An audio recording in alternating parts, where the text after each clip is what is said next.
आज मेरे मझली बेटी की शादी थी और मैं बहुत खुश थी। जब बच्चे बड़े हो जाते हैं और अपने पैरों पर खड़े हो जाते हैं तो हर माँ बाप चाहते हैं कि अपने बच्चों की शादी करके फारिग हो जाएं और फिर हम तीर्थ यात्रा पर चले जाएं। घर में बहू आ जाए और घर खुशियों से भर जाए। वैसे भी मेरे घुटनों में बहुत तकलीफ़ रहती है। इतनी भी जान नहीं रहती कि मैं अपने घर का काम काज कर सकती। इसलिए मैंने अपने बेटे की शादी एक खूबसूरत लड़की से तय की थी। सोने पर सुहागा ये हुआ कि वह अपने घर में इकलौती लड़की थी। उनके घर वालों ने बहुत सारा दहेज दिया था और साथ में काम करने वाली एक नौकरानी भी दी थी। पहले तो मुझे हैरत हुई और फिर थोड़ा अजीब भी लगा। बहू नौकरानी भी लाई है, जबकि काम वाली तो मैं भी रख सकती थी। लेकिन नौकरानी का काम पसंद नहीं आता था मुझे। मन ही मन सोचा कि पहले हफ्ता 2 हफ्ता यहाँ से फिर उसको चलता करूँगी। लेकिन जैसे जैसे वक्त गुजरता गया मेरे घर में अपनी जगह बना ली। न जाने क्या था मुझे उसकी तरफ खींचता था। मुझे उसकी आदत सी हो गई थी उसे। जहाँ तक मेरी बहू की बात है तो उसको मैंने पहली बार उसे टेलर की दुकान पर देखा था, जहाँ मैं अपनी ननद के साथ गई थी। वरना मैं टेलर के चक्कर नहीं पड़ती, क्योंकि मैं अपने कपड़े खुद ही सिलती थी। जब मैं टेलर की दुकान में उस लड़की को देखी तो मुझे बहुत पसंद आ गई। सुलझी हुई और तमीज़दार, और उसकी दीदी भी उसके साथ थी। बातों बातों में मैंने उसके घर का पता पूछ लिया और उसकी जात भी पूछ ली। फिर मैंने अपने बेटे का रिश्ता उसके यहाँ भेज दिया। उन लोगों ने भी मेरे बेटे को पसंद कर लिया। अब मुझे इत्मीनान हो गया था कि मेरी बहू रिंकी भी बहुत अच्छी थी और काम वाली रंजना भी। लेकिन बहू के साथ जो काम वाली आई थी वो हर वक्त पर्दे में रहा करती थी। ये बात काफ़ी अजीब थी। खैर, बिल्कुल चुप थी। मैं अपने किचन का काम किसी को करने नहीं दिया करती थी। लेकिन वह लड़की यहाँ मुझे भी पीछे छोड़ गई। वह बहुत ही सच्चे और नेक लड़की थी। मैंने उससे दिल से खुश होकर खाना बनाने का काम भी सौंप दिया था। अब मैं बहुत सुकून में थी। वह लड़की सिर्फ घर के काम करती थी बल्कि मेरी सेवा भी करती थी कि मैं हैरान हो जाती। लेकिन आज तक मैंने उसका चेहरा नहीं देखा था, क्योंकि वह हर वक्त घूंघट में रहती थी। मैंने कई बार समझाया कि घर में घूंघट उतार दो। यहाँ पर ऐसा कौन है जिससे तुम घूंघट करोगी?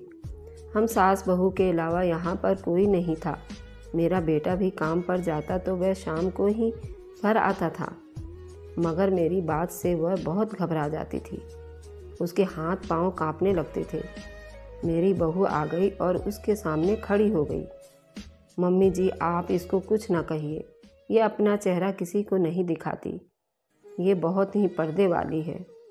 उसको पर्दे में ही सुकून मिलता है, तो आप उससे ना कहा करें।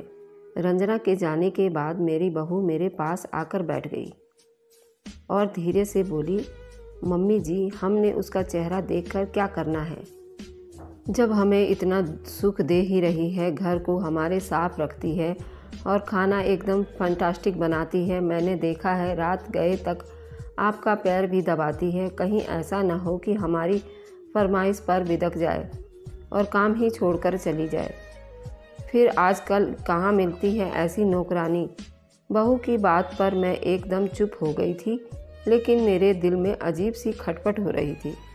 भला औरतों से कैसा पर्दा। यूँ समय बीतता गया। एक रात मेरी आँख खुली और मैं पानी लेने किचन की तरफ जाने लगी। मैंने देखा कि रंजना किचन के साथ वाले कमरे में पूजा कर रही है। उसका दरवाज़ा थोड़ा सा खुला था। मेरी नज़रें रंजना पर थी। मैंने दिल ही दिल में सोचा कि कितनी पवित्र और धार्मिक औरत है। उसका चेहरा दूसरी तरफ था, लेकिन मैं जानती थी कि उस वक्त घूंघट में नहीं थी और अपने दिल के हाथों मजबूर होकर खड़ी रही। शायद उसकी एक झलक मुझे दिखाई दे दे। और अचानक जब उसने झुककर आरती का प्लेट उठाया तो उसका चेहरा मेरी तरफ हो गया। जैसे ही उसके चेहरे पर मेरी नज़र पड़ी, मैं गिरते गिरते बची। मेरी रूह तक कांप गई। मैं अचानक से चिल्लाई, है भगवान! मुझे अचानक से दिल का दौरा पड़ गया। मैंने जल्दी से पानी का गिलास अपने मुंह से लगाया, लेकिन तब तक रंजना की नज़र मुझ पर पड़ चुकी थी और वह भी घबरा कर उठी और कमरे की तरफ भाग गई। खुद को मेरी नज़रों से छुपाने की कोशिश करने लगी थी, लेकिन मैं उसको तब तक देख चुकी थी। तब से मुझे बहुत बेचैनी हो रही थी। सारी रात मैंने कांटों पर गुजारी थी। सारी रात मैं सो न सकी। ये सब आखिर क्या था? ऐसा कैसे हो सकता था? मुझे सुबह का बेसब्री से इंतज़ार था। मैं बस चाहती थी कि बहू के सामने खड़ी होकर ये सारा सच उगलवा लूँ। लेकिन मैं चाहती थी कि एक बार मेरा बेटा ऑफिस चला जाए तो मैं बहू से पूछूंगी, ये क्या है? अगर मेरे बेटे को इस बात की भनक भी लग जाती तो वह उसे उसी वक्त तलाक दे देता। तलाक क्या, बल्कि शायद गुस्से में आकर रिंकू को जान से ही मार देता। बात ही इतनी बड़ी थी कि कुछ भी हो सकता था। मैं नहीं चाहती थी कि मेरे बेटे का घर उजड़ जाए। रिंकी से उसका सच जानना चाहती थी, लेकिन इतना तो मैं सोच ही चुकी थी कि अगर उसका रत्ती बराबर भी कसूर निकला तो उसको तलाक मैं खुद दिलवाऊंगी। मुझे कुछ समझ नहीं आ रहा था कि आखिर कसूर किसका है। अब बहू ही सब बात बता सकती थी। मेरा दिमाग काम नहीं कर रहा था। मेरी बहू उठ चुकी थी। उसने नाश्ता करवा लिया था और सब अपने कमरे में चले गए थे। मेरा बेटा अपने ऑफिस चला गया था। यही वक्त था जाने का। मैं फ़ौरन बहू के कमरे की तरफ गई, दरवाज़ा नॉक किया और अंदर चली गई। बहू ड्रेसिंग टेबल पर खड़ी होकर अपनी बाल संवार रही थी। वो हैरत से मेरी तरफ देखने लगी। मैंने कमरा लॉक किया और उसके बेड पर बैठ गई। उससे पूछा कि क्या माजरा है, आखिर क्या है मेरे घर में? ये कैसा खेल मेरे घर में तुम दोनों खेल रही हो? रंजना कौन है? रंजना का क्या आखिर राज क्या है? आज मैं जान कर ही रहूँगी। अगर तुमने मुझे सच ना बताया तो मेरी बात पे मेरी बहू मेरे कदमों में गिर के मम्मी जी मुझे माफ़ कर दें। इसमें मेरा कोई कसूर नहीं है। आखिर ये सब क्या माजरा है? मुझे पूरी बात बताओ। पूरी बात सुनकर बहुत घबरा गई। मम्मी जी, मैं आपको सब बताती हूँ। आप पहले वादा करें कि आर्यन को उसकी जानकारी नहीं होनी देंगी, वरना देखो बहू, मुझे अब सच बताओ। मैं सच जानने के बाद फैसला लूँगी। मेरी बात को सुनो। अपने आंसू पोंछकर मुझे अपना किस्सा सुनाने लगी। उसने बताया, मैं रिंकी खाते पीते घर के संबंध रखती थी। हम 3 भाई बहन थे। बड़ी बहन की शादी 3 साल पहले हो गई थी। तब से वो बाहर शहर में रह रही थी। उसके बाद मैं और मेरा छोटा भाई कमल, मैं और मेरा भाई दोनों पढ़ाई करते थे। मैं कॉलेज जाती थी और मेरा भाई स्कूल। अचानक पापा को बिजनेस में लॉस हो गया और हमारे घर में पैसों की तंगी हो गई। मेरा कॉलेज छूट गया और फीस ना भरने की वजह से कमल का भी स्कूल से निकाल दिया गया। पापा कर्जे में डूब गए थे। किसी रिश्तेदार ने तो पूछा तक नहीं। ये बात बिल्कुल सच है कि सब तब तक ही साथ देते हैं जब तक आपके पास पैसा होता है। पापा ने अपना कर्जा उतारने के लिए अपना घर बेच दिया। कुछ पैसे बच गए थे, उनसे एक छोटा सा मकान किराया पर ले लिया और उसका 6 महीने का किराया दे दिया और 2 महीने का राशन डलवा लिया।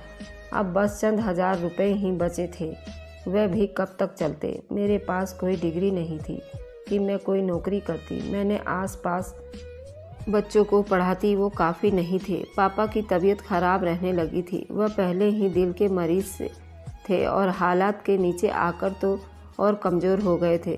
बड़ी बहन को हमने कुछ नहीं बताया था कि वह परेशान न हो। एक दिन मैं किसी स्कूल में इंटरव्यू देने गई। वहाँ भी मायूसी ही हुई, क्योंकि डिग्री उस नौकरी के लिए नहीं थी। वे तो 2000 रुपये पर मुझे रखना चाहते थे और उसमें महंगाई के दौर में 2000 से क्या होता। मैं बाहर आ गई। तेज़ चिलमिलाती धूप में बस स्टॉप के बीच में बैठकर बस का इंतज़ार कर रही थी और मुझे अपनी बेबसी पर रोना आ गया।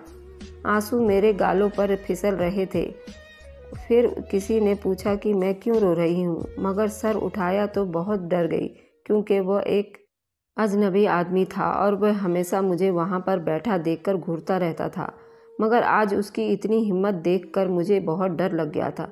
मैं वहाँ से उठकर दूसरी जगह सिमट कर बैठ गई, मगर वहाँ भी वो आ गया। मुझसे रोने की वजह पूछने लगा। मैंने कहा उसकी वहाँ से चला जाए, मुझे मेरे हाल पर छोड़ दे, लेकिन वह नहीं गया और कहने लगा कि मैं अगर चाहूँ तो तुम्हारी मदद कर सकता हूँ। मैंने दिल में सोचा कि मेरी क्या मदद करेगा, बेचारे तो मांग कर अपना पेट पाल रहा है। मैंने उससे कहा कि तुम्हारी कोई मदद नहीं चाहिए और यहाँ से जाए, लेकिन वह नहीं माना और जिद करने लगा। तो फिर मैंने बताया कि मेरी हालात अच्छे नहीं हैं, कोई ढंग की नौकरी भी अच्छी नहीं मिलती। ये सुनकर उसने अपना राय दिया कि मैं अपना बुटीक क्यों नहीं खोल लेती। मैं उसकी बात सुनकर हंसी। उसके लिए लाखों रुपए चाहिए और मेरे पास तो इतने पैसे भी नहीं है कि किसी बुटीक में कोर्स कर सकूं, सीख कर मैं अपनी दुकान खोल सकूं। ये सुनकर उसने अपनी जेब से कागज़ निकाला और कलम निकालकर कागज़ पर कुछ लिखा। फिर कागज़ मेरी तरफ बढ़ाते हुए बोला, ये मेरा नंबर है, तुम सोच लो कि फिर मुझे कॉल कर लेना, मैं तुम्हें पैसे ला दूंगा।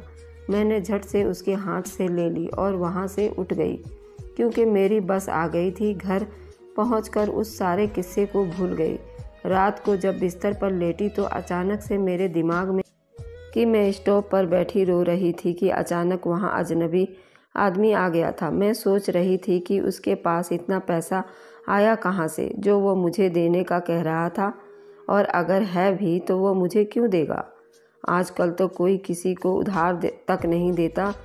उसकी बातों पर मुझे एक बार तो एतबार नहीं हुआ था, मगर न जाने क्या सोचकर मैंने अपने पर्स से वह पर्ची निकाली जिसमें उसने अपना नंबर लिख दिया था और अपने मोबाइल में उसका नंबर अजनबी मददगार के नाम से सेव कर दिया और सो गई। उस किस्से को काफ़ी दिन गुजर गए थे। घर में 2 वक्त की रोटी खानी मुश्किल हो गई थी। अब तो ट्यूशन वगैरह भी छूट गए थे। मुझे और मम्मी को कमल के स्कूल की भी बहुत फिक्र हो रही थी। कितने महीने हो गए थे वह घर पर उदास बैठा अपने स्कूल बैग को खोल के अपनी किताबें बिखेरे हुए घंटों उन्हें देखता रहता। उसके स्कूल का बहुत हर्ज हो रहा था। उस दिन मैं अपने एक दोस्त के घर गई उससे बात करने की, मुझे किसी स्कूल में अच्छी तनख्वाह पर रख दे। किसी से बात करके मैं वहाँ से निकली तो रास्ते में एक टेलर का दुकान था। उसे देखकर मुझे उस अजनबी की बात याद आ गई और मैं अंदर चली गई और कहा कि मैं सीखना चाहती हूँ सिलाई। टेलर ने कहा कि कोर्स करने के लिए 10,000 रुपये लगेंगे। 1 साल का कोर्स है जिसमें वो मुझे सब कुछ सिखा देगा। ये सुनकर मैं मायूस होकर वहाँ से निकल गई कि मैं कुछ दिन बाद बताती हूँ आपको, लेकिन मैं एक 10,000 रुपये कहाँ से लाती। मेरे पास तो 10,000 रुपये भी नहीं थे। खैर मैं घर आ गई।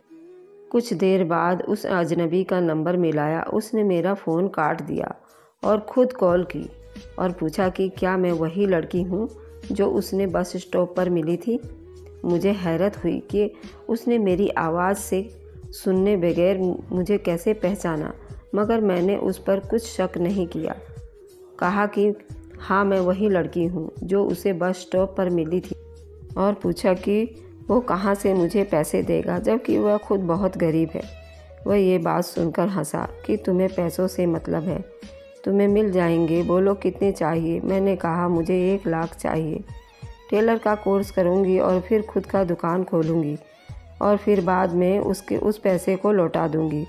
उसने मुझे उसी बस स्टॉप पर बुलाया और मैंने हामी भर ली। अगले दिन मैं वहाँ पहुँची तो वहाँ पहले से मौजूद था। उसने मेरे हाथ में लिफाफा दिया और खामोशी से वापस चला गया। मैंने लिफाफा झट से अपने पर्स में रख लिया और वापस घर आ गई। कमरे में आकर दरवाज़ा बंद करके मैंने लिफाफा खोला तो मेरी हैरत की इंतहा न रही जब मैंने देखा कि लिफाफे में 2 लाख रुपए पड़े थे। मैंने उसे कॉल किया और पूछा कि मुझे 1 लाख की ज़रूरत थी, तुमने 2 लाख क्यों दिए? तो वह बोला कि 1 लाख कोर्स में लगाकर दुकान खोलोगे और 1 लाख घर में रखकर आराम से खर्च करना। मैंने उसका शुक्रिया अदा किया और जोश में आकर उससे वादा कर बैठी कि ज़िंदगी में ऐसे मेरी कोई ज़रूरत या मदद की ज़रूरत पड़े तो मैं तुम्हारी मदद ज़रूर करूँ। मुझे अपनी बहन समझे। नहीं मालूम था कि अनजाने में मुझे कितनी बड़ी गलती हो गई। मैंने फ़ोन रख दिया। दूसरे दिन बुटीक में पैसा जमा करवा दिए और बुटीक ज्वाइन कर लिया। दिन ब दिन उसी तरह गुजरते रहे थे। मैंने बहुत कुछ सीख लिया था और कमल को स्कूल में दाखिला करवा दिया था। इसी तरह साल पूरा हो गया। बुटीक से मुझे पूरा फुल मास्टर डिग्री मिल गई। अब मैं अपना बुटीक खोलना चाहती थी। मैंने अजनबी मददगार को एक बार फिर से कॉल मिलाया और बताया कि मेरा कोर्स कंप्लीट हो गया है। तो उसने कहा कि मैं फिर उसी जगह पर आ जाऊं। मैं वहां गई तो उसने मुझे लिफाफा दिया और कहा मेरे साथ चलो। सोच में पड़ गई। वह बोला तुम्हें बुटीक दिखे जो कोई किराए पर दे रहा है। मैं उसके साथ चली गई और सारी जानकारी तय करके घर आ गई। दूसरे दिन उसे बुटीक पर बैठ गई और बुटीक ओपन का बोर्ड लगा दिया। अपनी मदद के लिए एक लड़की भी रख ली। बुटीक चल पड़ा था। घर के हालात ठीक होने लगे थे। मैं तो उसे अपना मसीहा समझ बैठी थी और दिन रात उसे ही दुआएं देती रहती थी। दुकान पर औरतें आती जाती रहती थीं। उनमें से एक औरत आप भी थी जिन्होंने मुझे पसंद किया था और मुझे अपनी बहू बना लिया।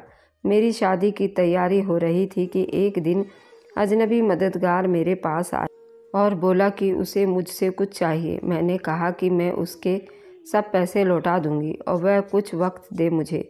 उसने कहा कि पैसे नहीं चाहिए बल्कि उसे मेरी मदद चाहिए। यूँ उसने मुझे मेरा ही नादानी में किया हुआ वादा याद करवाया जो मैंने उससे 2 लाख के बदले किया था। मैंने उसकी बात सुनकर काफ़ी परेशान हो गई कि न जाने मुझसे अब ये काम मांग ले। लेकिन मैंने दिल कड़ा करके कहा कि मांगो, क्या मांगते हो। लेकिन उसकी बात सुनकर मेरे रोंगटे खड़े हो गए। उसने मुझसे कहा कि तुम मुझे अपना साथ अपने दहेज में लेकर जाओगी। मैं हैरान हुई, मगर ये कैसी हो सकता है। वह बोला कि मैं तुम्हें बताता हूँ। तुम मुझे अपने साथ कामवाली बनाकर ले जाओगी।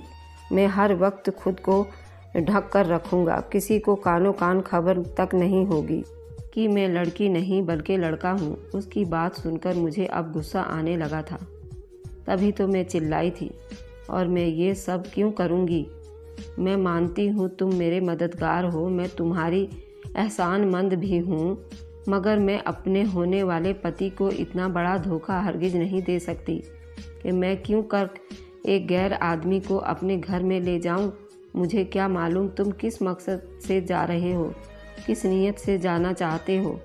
मैं ऐसा नहीं करूँगी। मैंने मुड़कर अपनी तिजोरी खोला जो नोटों से भरा हुआ था। मैंने 2 लाख पहले से ही अलग करके एक लिफाफे में डाल रखे थे कि न जाने कब मेरे मददगार को उन पैसों की ज़रूरत पड़ जाए। मैंने ये लिफाफा उसकी तरफ बढ़ा दिया और कहा कि गिन लो, इसमें पूरे 2 लाख हैं। ये लो और जाओ यहाँ से। आज से तुम्हारा मेरा रिश्ता ख़त्म हो। ये मेरी बात सुनकर एकदम से मेरे पाँव में गिर पड़ा और गिड़गिड़ाने लगा था।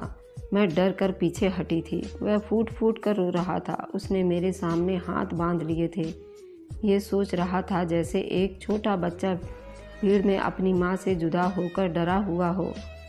उसकी हालत देखकर मेरा दिल पिघल गया। मैं भी ज़मीन पर उसके साथ बैठ गई। बताओ भाई, क्या बात है? आपको क्या हो गया है? नज़रों से मुझे तकने लगा था। उसने हाथ जोड़कर कहा कि रिंकू, मुझे मेरी माँ से मिलवा दो। कौन सी माँ? मैं हैरान हुई थी। उसने कहा तुम्हारी होने वाली सास मेरी माँ है। मैं अपनी माँ की खिदमत करना चाहता हूँ। मुझे तुम अपने साथ ले चलो। मेरी आरज़ू को पूरा हो लेने दो। उसकी बात सुनकर मुझे झटका सा लगा। ये कैसे हो सकता है? वो मेरे पति का भाई। अगर वो मेरी सास का बेटा है तो इन चोरों की तरह क्यों जाना चाहता है हमारे घर? मेरे मन में बहुत सारे सवाल उठ रहे थे। जब वह बोला था, मुझे मालूम है कि तुम मेरी बात सुनकर हैरान हो गई हो। तुम ये भी सोच रही होगी कि अगर मैं सच कह रहा हूँ तो मैं सीधे तरीके से क्यों नहीं चला जाता घर। मेरी मजबूरी है रिंकी बहन। अभी रो रहा था। रोते मुझे अपनी सारी कहानी सुनाने लगा था। मैं जब पैदा हुआ था मेरी माँ खुश नहीं थी। उसको ढेरों परेशानियों ने घेर लिया था। तुम खुद सोचो कि एक लड़की ससुराल ब्याह कर जाए और जल्दी ही उम्मीद से भी हो जाए तो वह कितनी खुश होती है। उसको लगता है कि आने वाला बच्चा ससुराल में उसके कदम मजबूत कर देगा, मगर मेरी पैदाइश के बाद मेरी माँ के कदम मजबूत तो ना होते, बल्कि वह धुतकारी जाती। मेरी दादी मेरी माँ को 1 मिनट के लिए भी बर्दाश्त ना करती। मैं मुमकिन था कि मेरा बाप अस्पताल के बेड पर ही मेरी माँ को तलाक देकर चला जाता, हालांकि उसमें मेरी माँ का कोई कसूर ना होता। ये तो भगवान की मर्जी थी कि उसने मुझे ना लड़का बनाया ना लड़की, मेरे लिए तीसरे जिन्स का इंतखाब कर लिया। इस बात को सुनकर मैं सब सकते में आ गई थी, जबकि वह खुद उसके आंसू थमने का नाम ही नहीं ले रहे थे। जब नर्स ने मम्मी को बताया कि मेरे घर तीसरी जिन्स की पैदाइश हुई है, तो माँ ने नज़रों ही नज़रों में उस नर्स से इल्तिजा कर डाली थी कि वह भी माँ का दुख समझकर चुप हो गई और पापा को मुबारकबाद देकर आपके घर लड़का पैदा हुआ है। सब खुशी से फूले नहीं समा रहे थे। कोई मेरे माँ के आगे पीछे हो रहा था, जबकि वह चुप थीं। उनसे कोने में बैठी आंसू बहा रही थी। मैंने जब भी माँ को देखा है रोती रहती थी। मुझे नहीं मालूम उसने कैसे मुझे घर वालों से छुपा कर बड़ा किया था। घर में किसी को कुछ भी तो मालूम ना होता था। मम्मी मुझे लड़के वाले कपड़े पहनाती थी, लड़कों वाले स्कूल भी डाल दिया था, लेकिन मुझे लड़के ना भाते थे। मेरा दिल करता था कि मैं गेंद बल्ले से नहीं बल्कि अपनी छोटी बहन तनु की गुड़िया से खेलूं। मुझे मम्मी की सुर्खियाँ अच्छी लगने लगी थी, उनके जेवर बहुत अच्छा लगता था। मैंने मम्मी की एक दिन लाल चुन्नी ओढ़कर अपने होठों पर लाली लगाकर बाहर आंगन में निकल आया। मेरी दादी हंस हंस कर आंगन में लौट गई थी। मम्मी को बुलाकर कहा, देख तेरा लाडला क्या कर रहा है। उस दिन मम्मी मुझे बाजू से पकड़कर कमरे में ले गई। कमरे का दरवाज़ा बंद करके मुझे पापा की बेल्ट से बहुत मारा था। मैं 6 साल का बच्चा ही तो था। मेरी जगह जगह से मांस उधड़ गया था। मैं बहुत चीखता था, लेकिन मम्मी को मुझ पर रहम नहीं आया था। जब मेरे जिस्म में खून बहने लगा था, उनका हाथ रुक गया था। अब वह मुझसे भी ज़्यादा चीख रही थी। हम दोनों माँ बेटे रो रो कर निढाल हो चुके थे। दादी ने दरवाज़ा बजाया, लेकिन मम्मी ने नहीं खोला और अपना सर दीवारों में मार मार कर लहूलुहान हो चुकी थी। हम दोनों को अस्पताल ले जाया गया। वो मेरे लिए तड़प रही थी और मैं अपनी मम्मी के लिए। मैं कितनी ही दिन मम्मी की तकलीफ़ याद करके रोता रहा। मम्मी तो हर वक्त हाथ जोड़कर मुझसे माफ़िया मांगती रहती थी। उस दिन माँ ने मुझे समझाया कि अगर मैंने दोबारा ऐसी हरकत की तो पापा मुझे ऐसी जगह पर छोड़ आएंगे जहाँ हर रोज़ ऐसी ही मार पड़ा करेगी। उस दिन के बाद मैंने ऐसा करने का सोचा भी नहीं। कई बार दिल चाहा, मगर मैंने अपने दिल को रोंद डाला कि कई साल बीत गए, मम्मी की मार भी भूल गई। लेकिन जो सबक हर रोज़ पढ़ाया जाया करता, एक कान से सुनकर दूसरे कान से निकाल देता। लेकिन एक दिन मैंने अपनी ज़िंदगी की सबसे बड़ी गलती कर डाली। मुझे याद है, जब मैं 10 साल का हुआ तो पापा ने घर ही में छोटी सी भंडारा करने की सोची। मम्मी ने मेरे लिए बेहतरीन पैंट शर्ट निकाल कर रखी थी, लेकिन मैंने अपनी बहन तनु की इस्त्री की हुई फ्रॉक पहन ली। मम्मी की लिपस्टिक लगाकर जब मैं बाहर केक काटने के लिए निकला तो सब हंस दिए।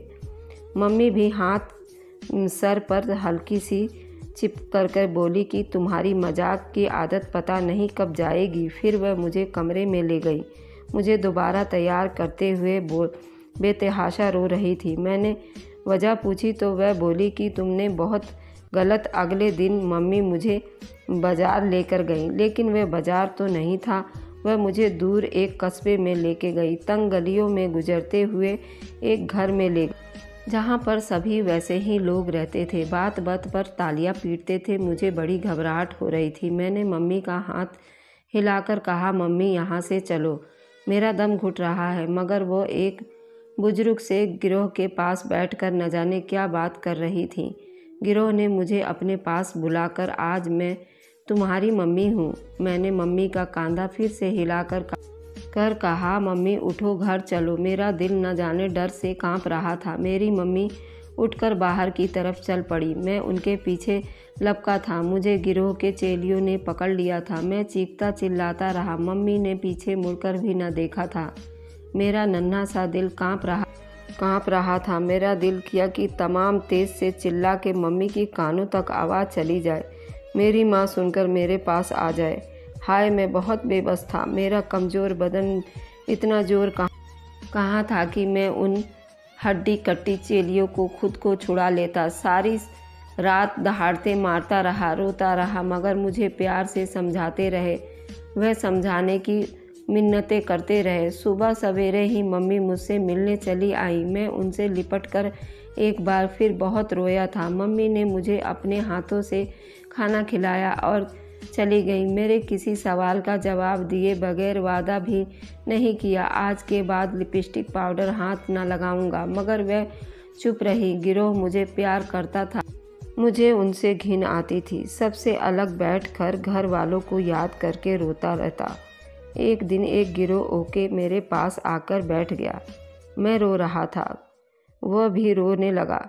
उसने मुझे बताया कि उसके माँ बाप तो पैदा होते ही उसे एक ऐसी जगह पर छोड़ गए थे। उसे तो अपने माँ बाप का भी नहीं पता था, ना ही उसके कभी कोई मिलने आता था। गिरोह ने मुझे बताया कि मैं उन जैसा ही हूँ, मुझे आप उनके साथ ही रहना पड़ेगा। मुझे बहुत गुस्सा आया था। मुझे यहाँ आए हुए महीना हो गया था। मम्मी ने मुझे बताया था कि सब मुझसे याद करके बहुत रोते हैं, लेकिन मम्मी ने उनसे झूठ बोल रखा था कि मैं गुम हो गया हूँ। मुझसे उस दिन पता चला कि उस सब के पीछे मेरी मम्मी ही थी। मुझे अपने साथ रखना ही नहीं चाहती थी। मैंने ही समझौता करना सीख लिया था। अब मैं मम्मी से खफा रहता था। गिरोह ने मुझे डांस सीखने का कहा तो मैंने फ़ौरन हामी भर ली। अब मैं खूब मेकअप करके मम्मी को मिलता था कि वह गुस्से में आकर मुझसे घर ले चले, मगर मम्मी का दिल ना पिघला। गिरोह ने मेरे फन को तराश कर मुझे हीरा बना दिया। अब मैं मुकम्मल तैयार हो चुका था। मम्मी मिलने आई तो मैंने मिलने से पूरे शहर में मेरा चर्चा होने लगा था। मैं अब जवान हो गया था और हसीन भी। मैंने खूब दौलत कमाई। मेरा गिरोह बहुत ही बुढ़ा हो चुका था। मैं सारा दिन उसकी खिदमत कर हर ऐसो आराम का इंतज़ाम किया। गिरोह ने मुझे हर वक्त दुआएं देता रहता था। एक दिन मुझे उसने अपने पास बिठाकर कहा कि मेरी ख्वाहिश है कि तुम पढ़ाई करो। उसने मुझे एक पता दिया, मैं वहाँ जाऊँ। इतना कहकर उसकी मौत हो गई। अब ये मेरे गिरोह की आखिरी ख्वाहिश थी। ना चाहते हुए भी मुझे उस पते पर जाना पड़ा। मैं दरवाजे पर खड़ा था जब मुझे घर के अंदर से बहुत ही खूबसूरत आवाज़ में एक भगवान की भजन सुनने में मैं वहाँ जम सा गया। फिर वही आवाज़, उसमें जो बात थी, उसने मुझे बहुत असर किया। मैं घर आकर रोता रहा और भगवान से माफ़िया मांगता रहा।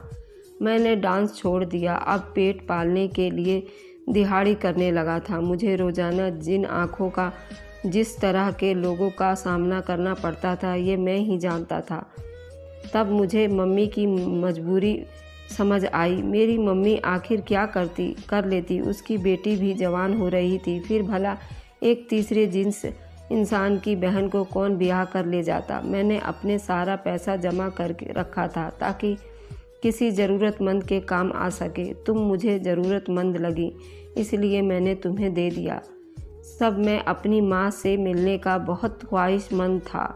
मैं उनकी खिदमत करके खुदा को राज़ी करना चाहता था। एक दिन मैंने तुमसे मिलने तुम्हारे बुटीक आया तो मैंने वहाँ अपनी माँ को देख लिया था।